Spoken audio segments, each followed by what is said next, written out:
Hey guys, and Merry Christmas. In your package you have most likely received a bag of balloons and a small pump, and that's because I want to introduce you to the best hobby in the world.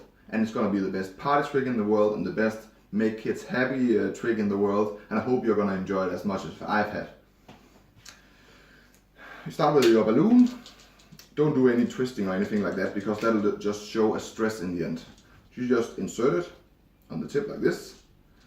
It's important here that you secure this amount of balloon here, so you later have something to tie the knot with. So hold on here, give it a few pumps, so you have a length like this. That's easy for practice, because the more you have down here, the more flexibility in all your twists you have. Then you take the spacer here that you secured on the pump, and the way I make my knots is with 2 fingers. Lay them here like that. Then you do a revolution like that, and you can see that there's a small pocket here where you can insert the end of before securing it like that. The better you get, the more roundish you will get the end here. But in the end here, where you put a lot of stress, it'll get elongated and make your balloon figures look a bit weird. But that doesn't matter. The basic technique that's behind all balloon animals almost is the doubling of something, and then do it like this, and then you give it a twist. That is in like 99% of all balloons. So let's practice that for a bit. You do a doubling, then you take this grip, and the more you can push it together before you do the twist, the better it is, and the less chance of it blowing up. So you push it together, make a twist. Let's try to do that again. Doing a double, push it together and do a twist. And suddenly you actually have a basic dog, a really ugly dog, but a basic one. But I'll now show you how to improve that. Next balloon, insert the tip, and only the tip, you know. Pump it out a good distance, like this.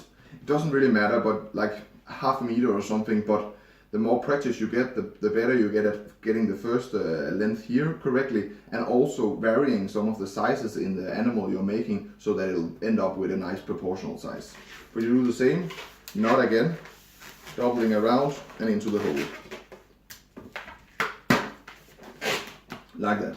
Okay, a way of improving it is that you saw here, so where is the dog? Here you go.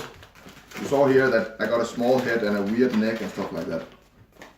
A way to secure that it doesn't run around and get larger and bigger is to make the twist there first. So here we know that this is going to be the head and it's going to be this big. So by doing that, we can then make a fold like this, and we know that the head is going to stay the same size.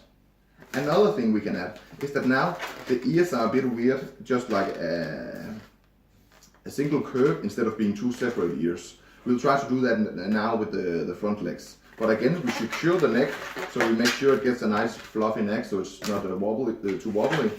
And then again, we can now secure the first leg to actually separate the legs. So you do another twist here. You can use the back of your hand here to hold that. And now you can double it. Again, mash it together and do the twist. Suddenly you have a much better set of front legs, and just imagine having that as the ears as well.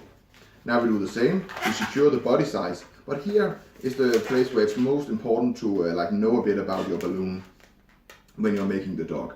Because the remaining air is going to be enough for making the 2 legs, which is going to be like this, and then also a small tail. So therefore we can see here, maybe we need a small body. But if you had a lot of balloons, you would just make a bigger body to make the proportions of the leg the same.